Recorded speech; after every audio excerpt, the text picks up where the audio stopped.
Our speaker for today is Professor Erik van der Marel, who is a chief economist at the European Center for International Political Economy, shortly ECIPE, I suppose. He's also associate professor at the Université Libre de Bruxelles and College of Europe, and he's also a senior economist consultant at the World Bank. His areas of expertise are in digital trade, services trade, cross-border data flows, and trade policy. And his CV goes on and on and on. So he's very much at the intersection between the practical application of research and also conducting the research itself, also letting practical insights travel back into theoretical insight. So we're very excited to have you come back to us, Erik, and tell us more about your recent meeting with the Commission and your current policy brief. The floor is yours. Yeah, thank you very much. I mean, that's a very kind introduction. Sounds more impressive than I think it is, but thanks. Yeah, so today I will upload my slides. Today I will present about how Europe in particular can better connect its market with other markets around the world to facilitate digital trade, and in particular digital services trade. Because the European Commission has introduced a couple of regulations that may affect, or that is likely to affect, the ability of European companies to trade with foreign markets.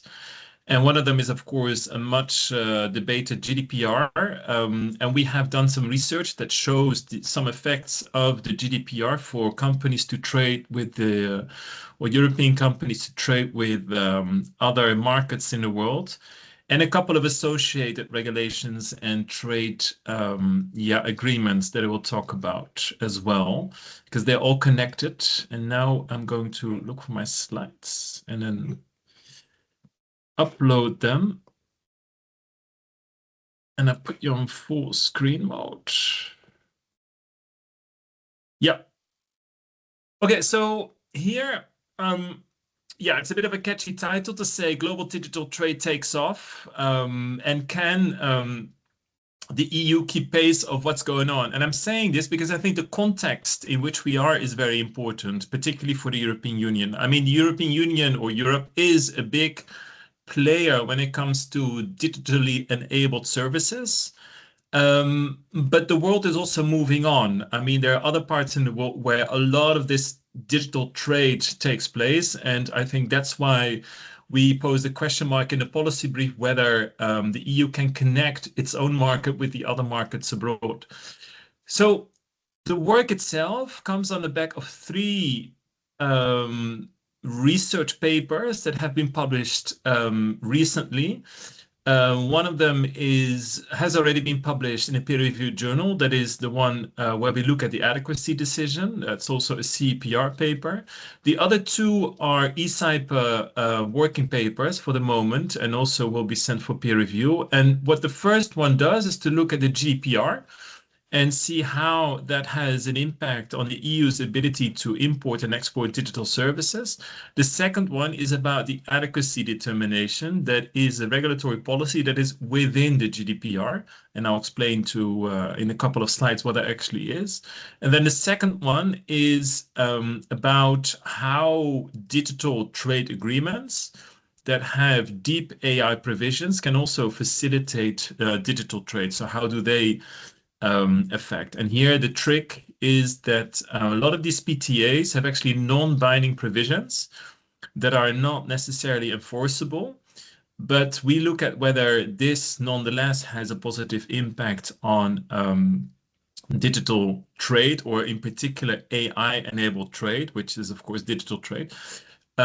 Because a lot of the business community always says, well, we need to have binding provisions, but we also show that in some areas in particular that are very difficult to negotiate because there are new regulatory issue areas, non-binding provisions actually matter as well. And so these three packages together form the policy brief that we present.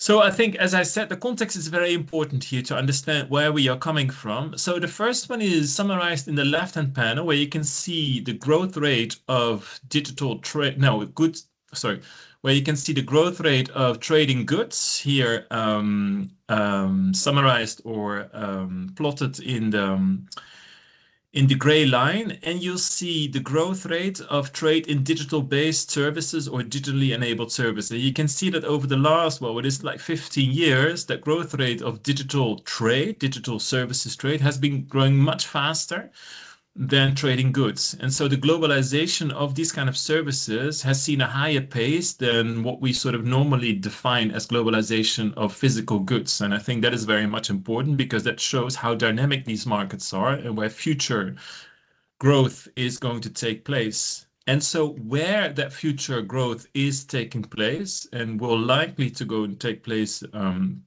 the future is particularly Asia. So if you divide the global growth of these digital services, you'll see that Asia is actually growing very fast. And so in that sense, given that the European Union is producing a lot of these digital services, that is therefore very much important that the European Union market, the ability for the European Union to export these digital services and import them as well, connects very well with markets that are very dynamic in other parts of the world, and here in particular Asia. Also, the Middle East sees or has seen a high level of growth. Now, it's not only about imports, it's also exports. It's also about imports, and that's what you see plotted here on the right-hand panel. What you see here is that if you break up the supply chain of manufacturing, but also digital services or digital trade, you'll see that there is a lot of intermediate input trade going on, right? And so if you have heard of the concept of global supply chains, I mean, that's what trade is about nowadays. And so that's fairly sort of accepted in the manufacturing sector. So manufacturing firms trade a lot of intermediate inputs, right? Either from the European market, but a lot from outside the European market. And that increasingly happens as well with digital sectors, right? So digital goods, but also digital services. And so given that the rise, what you see here, of this intermediate input trade for digital services is higher nowadays than for the average, for the manufacturing sector, it becomes again very much important that the European Union connect its own market to other markets outside the world, right? Because this intermediate input trade is very dynamic and also is where a lot of growth is coming from, right? And so these are all the intermediate inputs in order to provide a service for you on the iPhone or anything else that we use on our computer, but also, the compute itself, for example, for data centers, etc. So this is, the context. And what we find here is that the GDPR, the regulation that the European Union has imposed as of 2018, actually, to a significant extent, is set to reduce the ability of firms of European members to trade digital services. And that is for both the import as well as for the export side. And we identify that negative trade effect on the ability to actually look at how other countries are implementing their regulations and whether it follows the European model of regulating personal data or not. And we see that the exports, in particular to countries that do not follow a similar type of model to regulate personal data flow, so the so-called conditional flow regime that the European Union has, or what the GDPR is, that actually import and export to those countries is significantly reduced by about 10 or 12%. But within the GDPR, what you also see is that there are adequacy decisions that the European Commission can give out to other countries that nonetheless have strong domestic institutions that guarantee the data privacy when they are trading with European Union markets. And so that alleviates the heavy regulations that are within the GDPR to allow for companies outside the EU to perform cross-border data flows, right? So the GDPR is about data protection, but also the regulation for cross-border data flows of personal data. That sets regulations for firms, but adequacy decisions alleviate these heavy regulations for firms if they implement strong domestic institutions to protect data privacy. And we see that that actually has a positive impact for digital services trade for about 9%. So that's something positive that the European Union can do, or the European Commission, to compensate for the negative competitiveness in digital services following the GDPR. Another thing that we find that the European Commission can do is to negotiate PTA provisions or PTAs. PTAs are preferential trade agreements with deep provisions that are related to digital services, or how we identify them is AI-related provisions. And here, the distinction, what the literature often says, is that one needs to make a distinction between binding and non-binding provisions. And we see that in addition to binding provisions, some of the non-binding provisions also can facilitate digital services trade or AI-enabled services trade, also for the manufacturing that we take into account in this paper. And that's also positive because oftentimes, I mean, it's very hard for negotiators to bind anything that is new regarding, for example, AI, chatbots, or whatever kind of technologies one wants to regulate. And so it becomes very hard to bind actually things in a PTA, but we show that non-binding provisions also help. And we see that that increases by about sort of 8%. Right. So these are the things that we have found. And I'll go quickly, step by step, how we actually came to these conclusions of the 3 papers.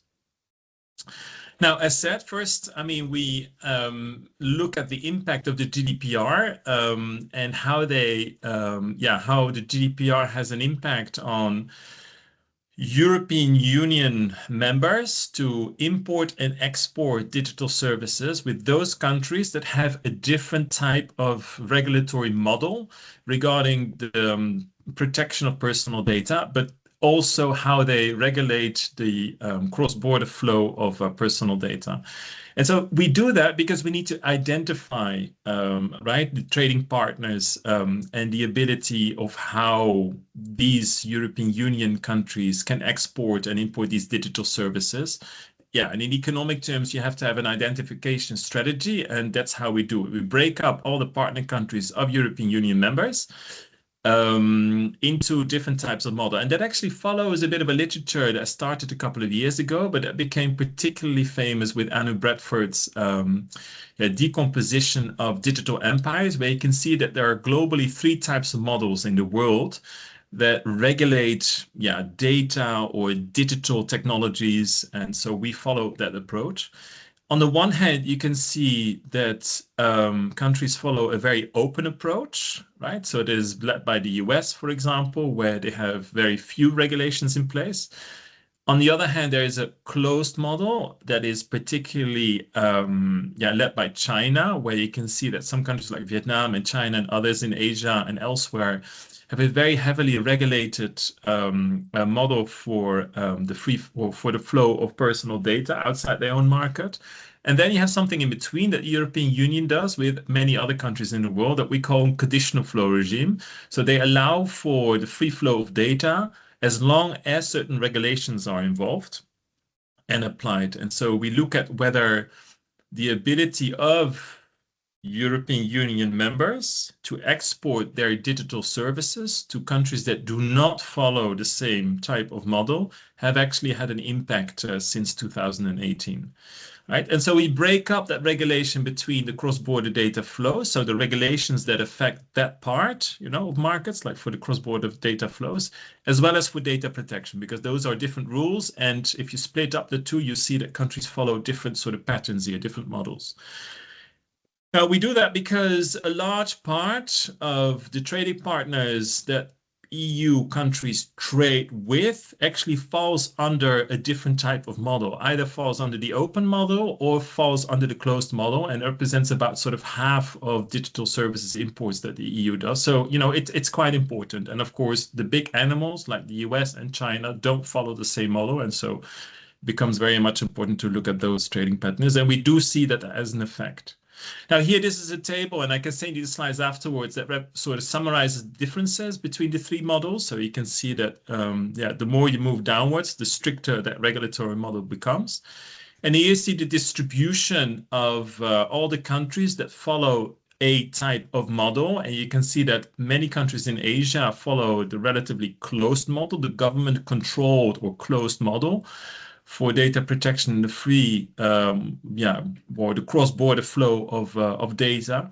On the other hand, you have countries in green that follow the open model, and you have countries in blue that follow the European model. It's not that they are specifically follow or precisely follow the GDPR, but they also set conditions like the GDPR on the ability for firms to perform cross-border data flows. Okay, and so this is a map where you can see that there's been quite some changes over the year where countries trade under a typical, a particular model. So the open model has declined in popularity, for example, whereas the government-controlled model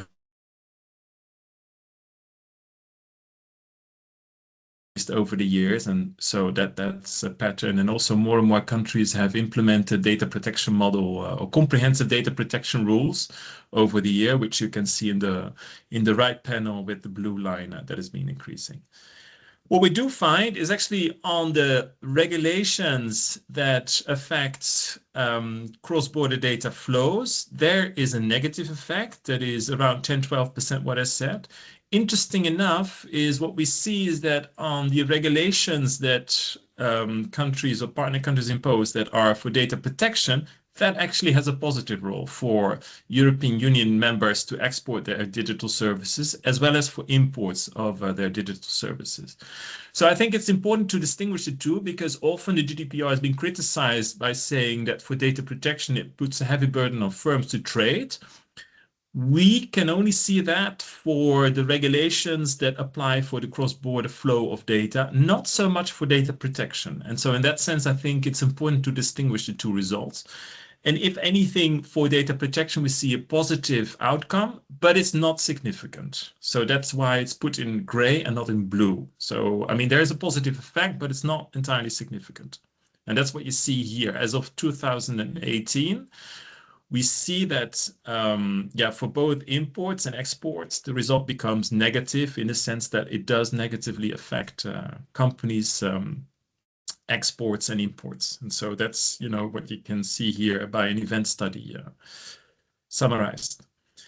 Now, within the GDPR, what you also have is that the European Commission can decide whether countries can receive adequacy determinations. And that means that the regulations that are imposed or that are formulated in the GDPR and imposed on companies that want to perform that cross-border data flows are actually removed, right? So the safeguards mechanisms, or what is it, like binding corporate rules that multinationals need to fulfill in order to perform cross-border data flows, as soon as a country receives adequacy determination, it doesn't need to do that, because then the country is considered as having strong data protection rules. And that makes it that it doesn't necessarily, or doesn't need to adhere to the rules for cross-border data flows that are set out as part of the GDPR.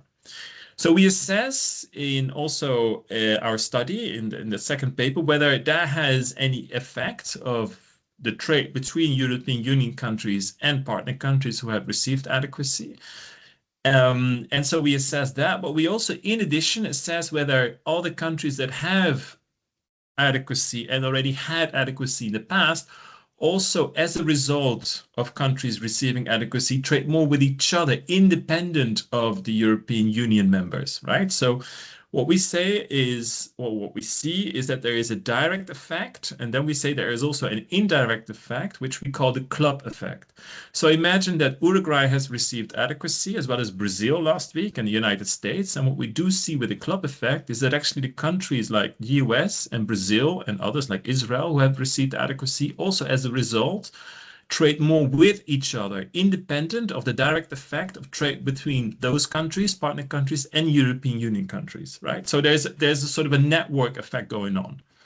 which is interesting. Now, we see that network effect in particularly coming up when the US gets that adequacy decision. So I'm sure you followed the whole, data privacy debate between the European Union and the US, been repealed like a couple of times and in certain. So now we have the third sort of data framework agreement in place. And every time the US got a new one, right, we see that effect particularly being very strong, that club effect. And that makes sense somehow because it means that multinationals in the US, as soon as they get adequacy, they can perform forward transmissions as part of their sort of outsourcing activities of digital services to other countries who have received adequacy. And so here's the list of countries that have received adequacy. I mean, there are sort of 16 to 18 countries now that have received adequacy, of which, the United States a couple of times.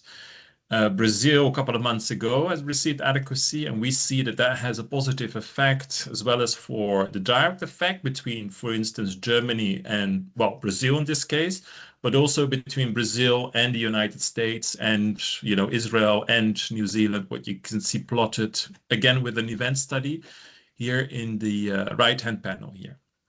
So that's something I think that is positive and that is embedded within the GDPR. But then we also asked the question, what else is it what the European Commission could do in order to facilitate digital services trade, which we sort of label a bit in a different way, which we call AI-related trade, or what the European Commission can do as part of their preferential trade agreement to negotiate AI-related provisions that may have an effect on AI-dependent trade in both services as well as manufacturing. Now, following the literature, I mean, there is a big debate whether binding as well as non-binding provisions actually make any meaningful impact on trade as such. And we take that literature in our paper and we verify whether these binding and non-binding rules also have an impact on trade once they are negotiated as part of a preferential trade agreement. Now, again, you need to apply a whole identification strategy. And what we have done is to break down the different kinds of provisions in 5 different categories, right? So we take a large definition of AI following the trade literature, right? So there is conceptual and theoretical literature on digital trade, or what the authors are calling AI-related trade or trade under AI.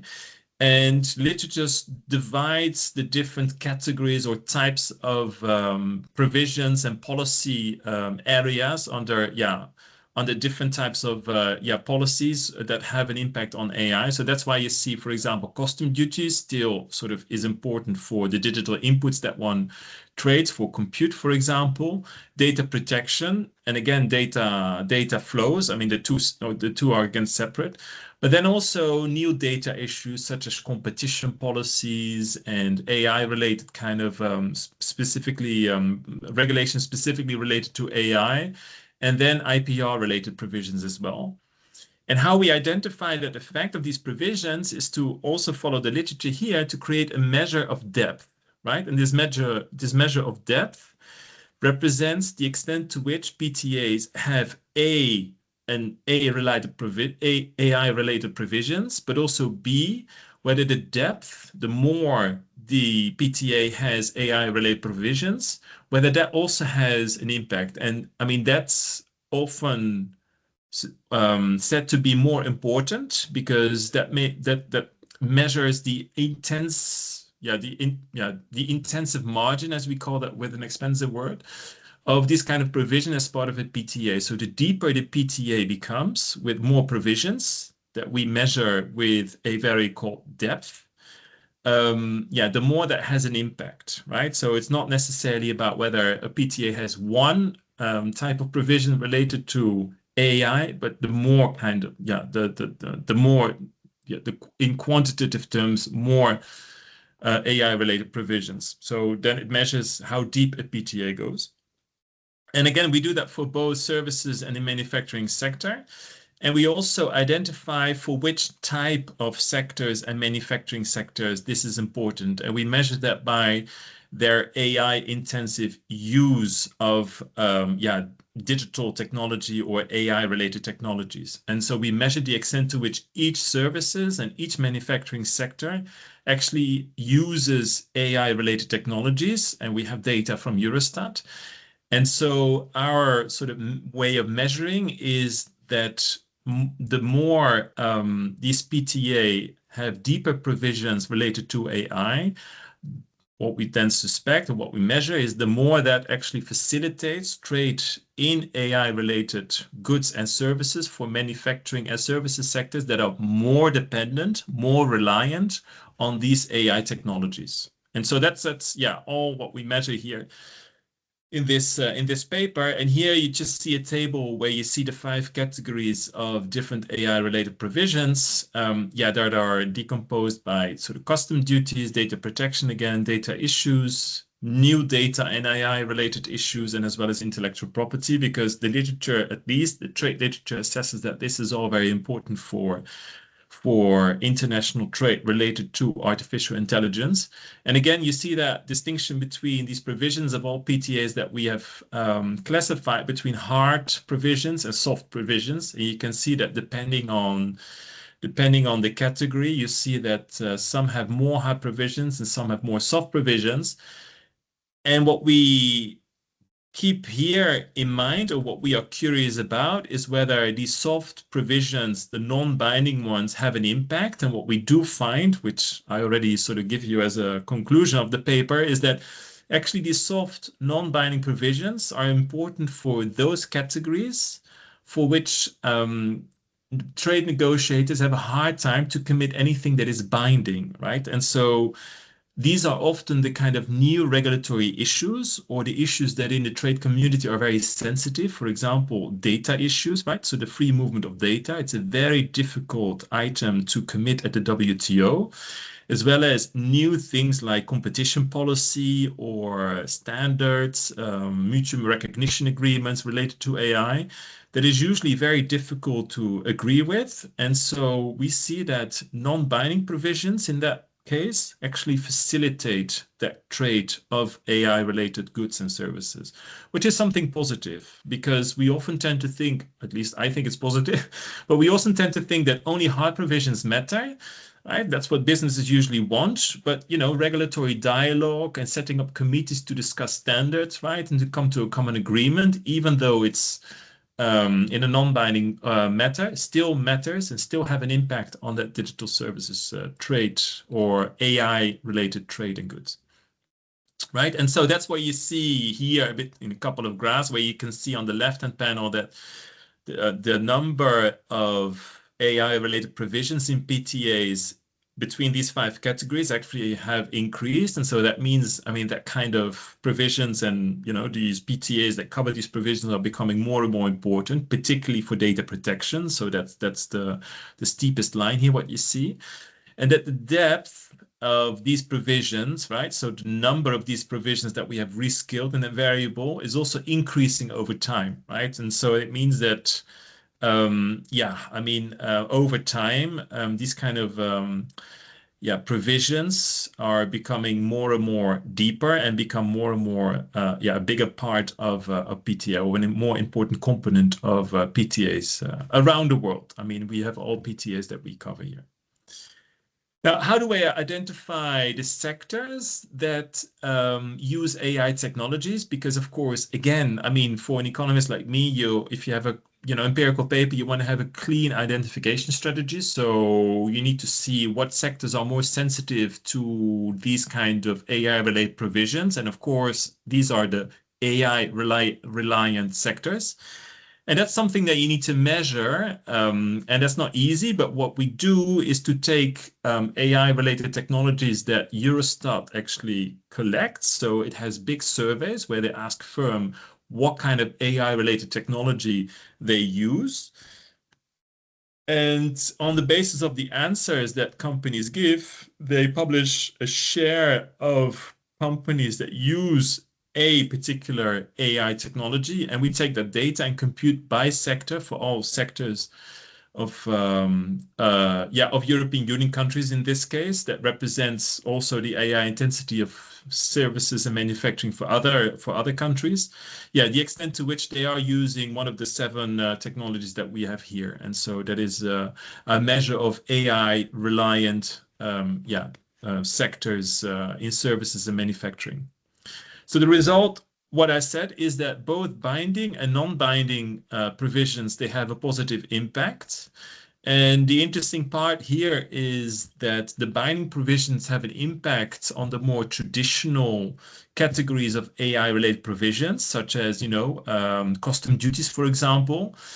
Doesn't come as a surprise because these are the areas that have been long there already, right? And also being discussed under the WTO. So countries have a less difficult time in order to commit anything on the binding matter.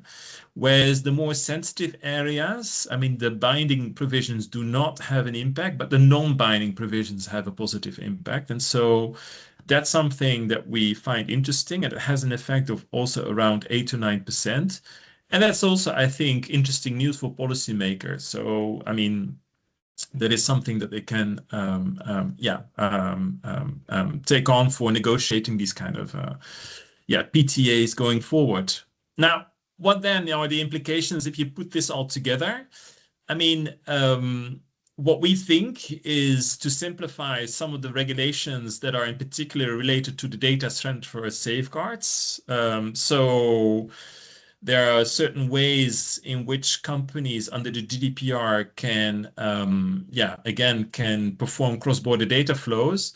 They need to adhere to these SCCs, these safeguard contractual clauses, or they need to fulfill corporate binding rules.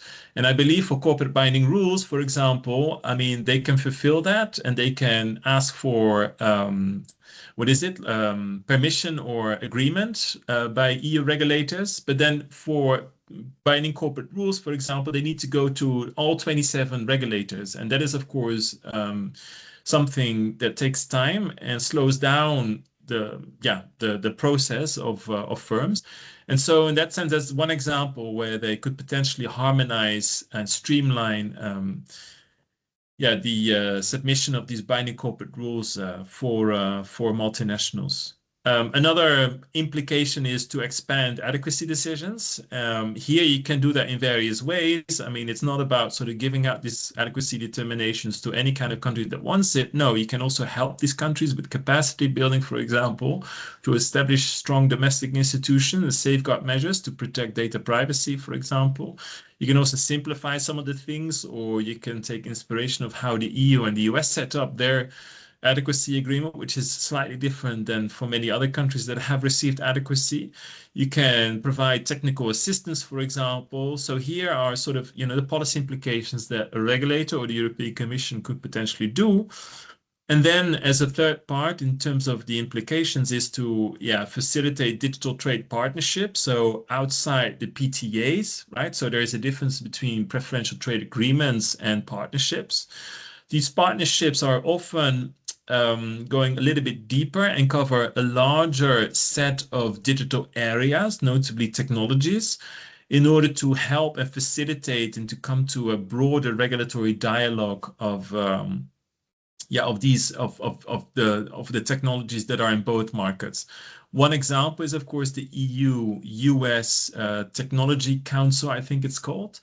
But also in Asia, you have different types of partnerships where they are based on non-binding frameworks, and so they contain non-binding provisions.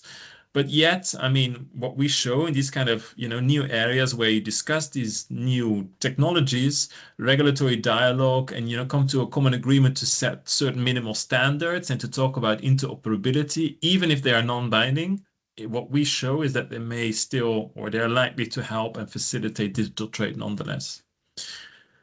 So these are then also following, I mean, the policy options here that you can see for each of the 3 results, and they basically echo the implications what I said before.